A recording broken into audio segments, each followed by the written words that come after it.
A partir de la muerte del Indio Solari se empezó a hablar mucho de lo que eran las misas ricoteras, las procesiones, esta costumbre que empezaron a tener los redonditos de ricota de tocar en lugares alejados de los grandes centros urbanos, sobre todo de la capital federal, y todo eso tiene su génesis en un caso policial, en algo que ocurrió en abril de 1991. Por aquella época, Walter Bulacio tenía 17 años, era un pibe humilde de Aldo Bonzi, que se ganaba unos mangos haciendo de aprendiz de caddy en un campo de golf. Iba a cambio de la propina a juntar unos mangos para pagarse sus gastos y ayudar un poco en su casa, que era una casa de laburantes. En abril de 1991, los Redonditos de Ricota estaban presentando su disco La Mosca y la Sopa.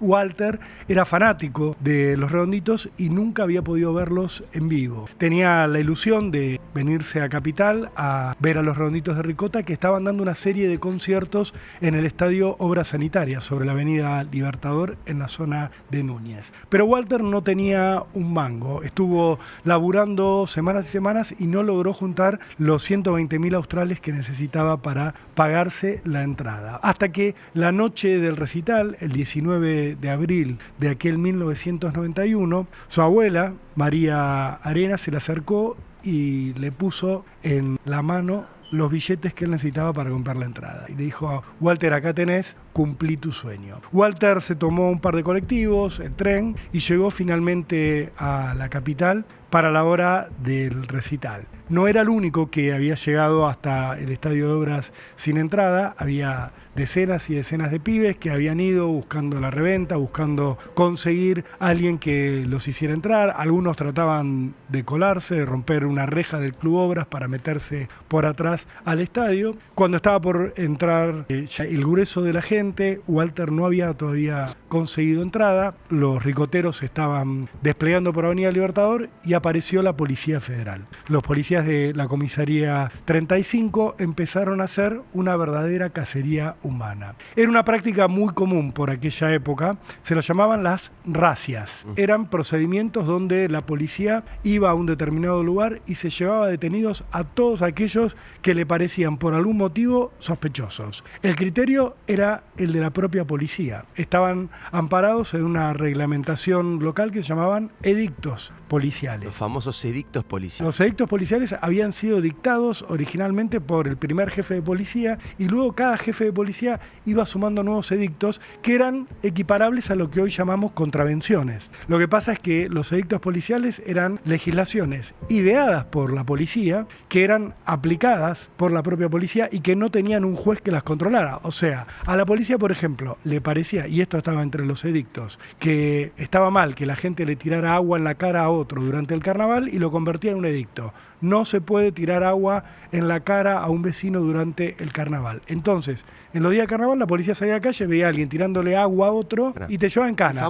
El famoso merodeo. Por ejemplo. ¿Te acordás que si había alguien deambulando por la ciudad normal, usted está merodeando en cana, ¿no? Y lo que se le cantaba al policía del momento, del lugar. Y te podían mantener detenido en esa situación durante días sin que vos vieras a un juez. Una locura total. El que resolvía si estaba bien o estaba mal la detención era un policía. Una detención que había hecho otro policía. Este era el estado legal. Piensen que era 1991, hacía menos de 8 años que se había recuperado la democracia en la Argentina y todavía había prácticas que se mantenían. De hecho, hay muchas que todavía hoy siguen vigentes, pero esta era una de las más nefastas, la que permitía que la policía fuera a un lugar, por ejemplo, la entrada a un recital, y como en este caso, llevaran colectivos de línea, los frenaran, los pararan, le dijeran al colectivero: bajate, se lo quedaba la policía y subía a todos los detenidos al bondi y se los llevaba en colectivos hasta la comisaría. Esto era algo que te podía pasar cuando salías de la noche, por eso tu mamá te decía: salí con el documento por si te para la policía. Porque a veces servía como un argumento decir: no, tengo el documento. ¿Por qué? Porque la policía tenía la potestad de llevarte para identificación,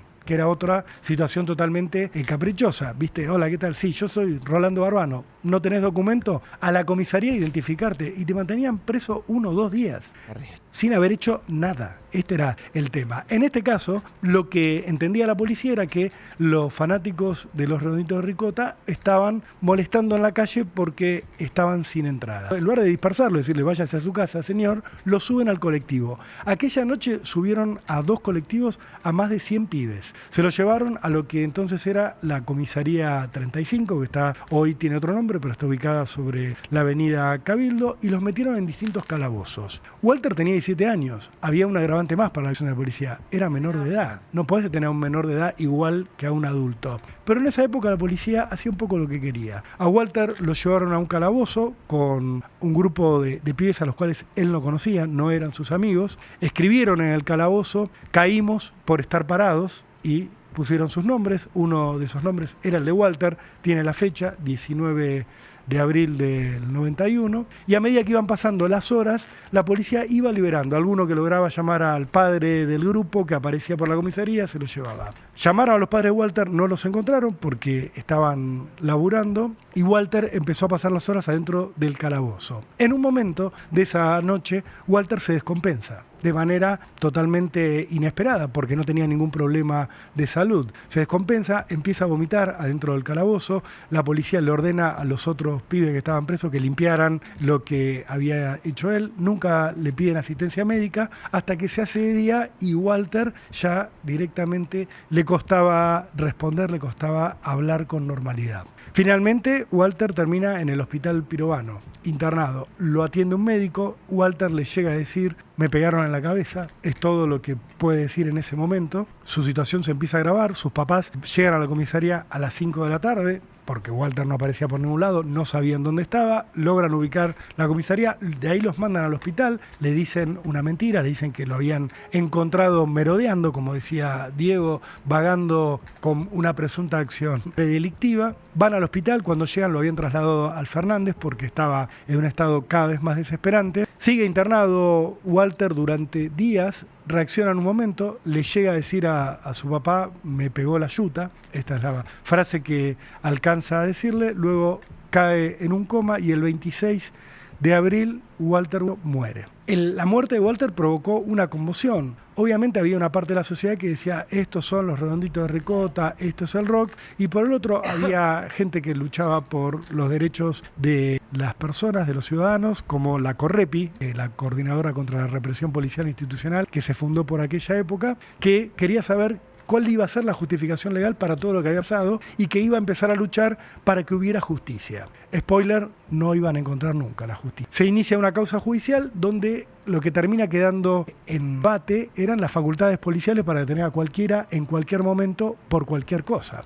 La policía dice que había actuado a partir de lo que eran los edictos, que no tenía nada que explicar, y se abre una causa judicial a donde la calificación era privación ilegítima de la libertad. ¿De qué? De 73 personas a las cuales se había logrado identificar judicialmente. Una de ellas era Walter. Lo que pedía la familia de Walter era que también se juzgara a los policías por las torturas seguidas de muerte que evidentemente había sufrido Walter. Un pibe que llega sano a la comisaría y que termina en el hospital y muere, evidentemente había sufrido el accionar de algún policía violento. Empieza una causa judicial que llevaban el juez Víctor Petigiani y el fiscal Juan Carlos Chávez Paz. En esa causa judicial se hace una autopsia. La autopsia se discutió durante muchos años porque lo que dijo fue que Walter había muerto por un aneurisma, por algo congénito. Un pibe que estaba perfectamente sano. Le habían cagado trompada. Obviamente, lo que empieza a decir la Correpi, la familia de Walter, era: ponele que tenía algo. El desenlace que tuvo se lo tiene que haber despertado la acción de la policía, el haber estado en el calabozo, que le hayan pegado. Aparece un policía que dice: yo vi que le pegaban a Walter. Era un policía que iba a terminar exonerado por cometer delitos, con lo cual su testimonio empezó a perder validez, pero el juez Petit se termina animando a meter preso en mayo de aquel 1991 al comisario Miguel Ángel Espósito, que era el jefe de la comisaría. El comisario Espósito se presenta a declarar, estando detenido, con un abogado que se llama Pablo Argibay Molina como defensor, y dice: no, yo me lo llevé preso por los edictos. Bueno, pero había un menor, por lo menos Walter. ¿Por qué no avisaron al juez de menores? Que la ley dice que caigan como caigan, con los menores hay que avisar. Y ahí el comisario Espósito dice: por el memo 40. Le dicen: ¿qué es el memo 40?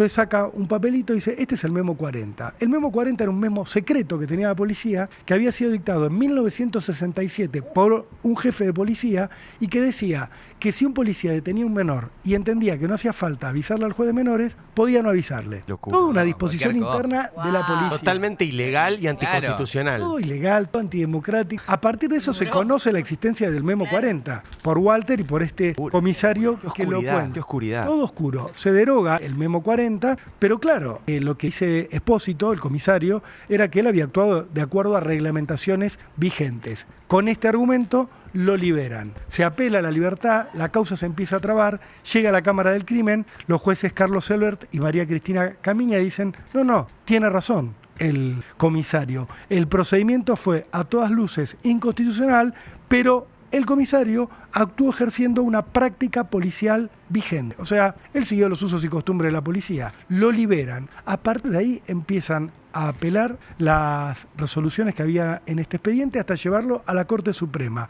Sube y baja de primera instancia a la Corte y empiezan a pasar los años. ¿Qué pasa? Empiezan a prescribir los delitos menores. La privación legítima de libertad de todos estos jóvenes prescribe. Logra la querella que se mantenga en pie la causa por la muerte de Walter y por su privación legítima. Perdón, Rolo, te hago esta tesis porque parece increíble. O sea, si vos lográs dilatar en el tiempo con trampitas, con argumentos legales, metiendo chicanas con tus abogados, todo, puede pasar que prescriba el delito por el que te están juzgando. Sí. O sea, es el absurdo total. Y prescribe por una cuestión de... ¿Pasó el tiempo? De que pasó el tiempo y listo. Tiempo. Y no Pues la Constitución lo que dice es que a vos te tienen que juzgar en tiempo y forma, que no te pueden tener toda la vida sin juzgarte por un delito. Pero eso que es un derecho constitucional, una garantía de nuestra Constitución, mucha gente lo usa como un recurso para quedar impune. Claro, si vos sabés que si tenés un buen abogado, un abogado caro o un abogado con contactos, lo estirás el proceso hasta que, según el delito, según la pena máxima del delito, se cumple el plazo de prescripción, que es el plazo que tiene el Estado para perseguirte.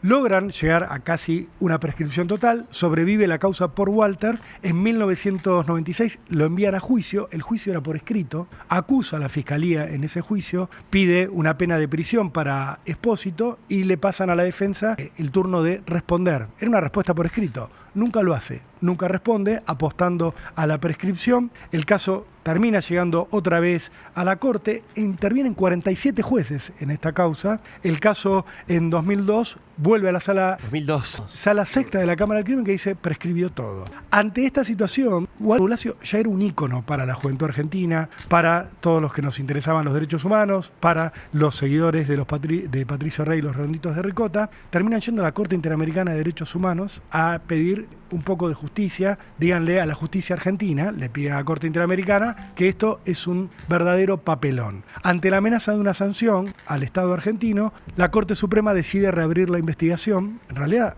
ya era la etapa de juicio. En 2009 reimpulsa la causa. La causa llega a juicio en 2013. Esto fue en 1991. En 2013 llega a juicio. Para ese momento el comisario Miguel Ángel Espósito ya se había jubilado, o sea, había hecho toda su carrera. Claro. Había sido profesor de la Escuela de Policía Ramón Falcón en el medio, o sea, era un hombre reputado y estaba en su casa muy tranquilo. Lo llevan a juicio, él aduce problemas de salud para no estar presente en las audiencias. Finalmente se logra llegar a una condena. En 2013 a Espósito lo condenan a 3 años de prisión en suspenso por la privación ilegítima de libertad de Walter, no por las torturas seguidas de muerte. ¿Qué pasó? Se fue a la casa. En realidad nunca estuvo más de 3 días detenido y nunca tuvo que incomodarse demasiado por esta causa abierta que se había convertido en un símbolo para toda la juventud. A partir de este asesinato de Walter Bulacio, los Redonditos de Ricota empiezan a tener muchos conflictos con la Policía Federal y deciden dejar de tocar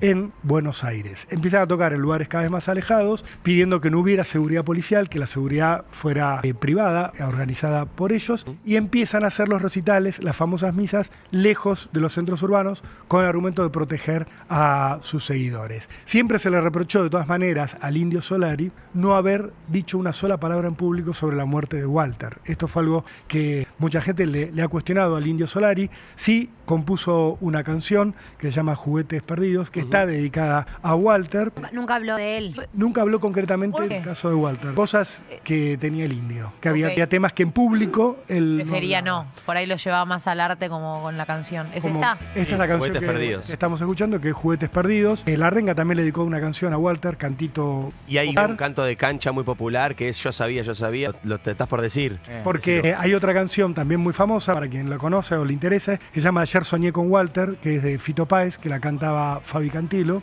la canta Fabi Cantilo, pero por supuesto el mayor himno que tienen todos los jóvenes hoy en día es Yo sabía, a Bulacio lo mató la policía. Gracias, lo impresionante, impresionante. El caso de Walter Bulacio, bueno, justamente la semana posterior a la muerte del indio, y un caso que además esto se generó ya, vos vas por la zona de Libertador y hay pintadas de Walter, hay un mural también de Walter Bulacio. Hay banderas en las Hay marchas. banderas en las marchas. Es digo, un símbolo contra la represión exactamente, policial. exactamente. Walter, a Quedó pesar de que él inscrito no así. tuvo justicia, su familia no tuvo justicia, lucharon hasta el final, se fueron muriendo de tristeza. Son esos casos Muy feos. muy, Terrible, pero muy muy feos. tristes. Porque además después durante mucho, primero el tiempo que tardó en llegar la condena y todo, No, como boludo. vos contabas, pero también hay cosas que han cambiado y hay cosas que no. Exacto. O sea, por ahí hay mucho, creo que lo hablamos el otro día fuera de aire con Rolo. Pasa mucho que por ahí en la ciudad de Buenos Aires, en la provincia de Buenos Aires, al haber tanta concentración de medios de comunicación y tanto periodismo mirando mucho todo, suelen, no es que no pasan este tipo de arbitrariedades, pero suelen descubrirse más rápido, entonces por ahí se tienen que cuidar más, no los policías hijos de puta, digamos, porque Sí, hay obvio. gente que hace bien su laburo. En otros lugares donde por ahí la lupa está menos puesta, hay un montón de abusos de autoridad y abusos de poder todavía peor que siguen ocurriendo hoy. Estoy seguro que hay miles de lugares, miles de distritos donde este tipo Sí. de arbitrariedades, a vos te deben llegar casos casi a diario de gente que es detenida y maltada en una comisaría y no tiene ni a dónde ir a pedir nada porque el poli que lo maltrató o que le pegó, que lo torturó, es amigo del fiscal porque es un lugarcito chiquito y se conocen y se cubren entre todos. Son cosas que todavía lamentablemente en muchos casos siguen pasando. Sí, por supuesto. Por eso estos casos son importantes recordarlos para mostrarlos como un símbolo y como una bandera para que esto No pase más. no pase más. Es lo que uno espera siempre. Igual, el abuso policial es un mal endémico en todo el mundo. Siempre hay un pequeño porcentaje que se dedica a la violencia como profesión.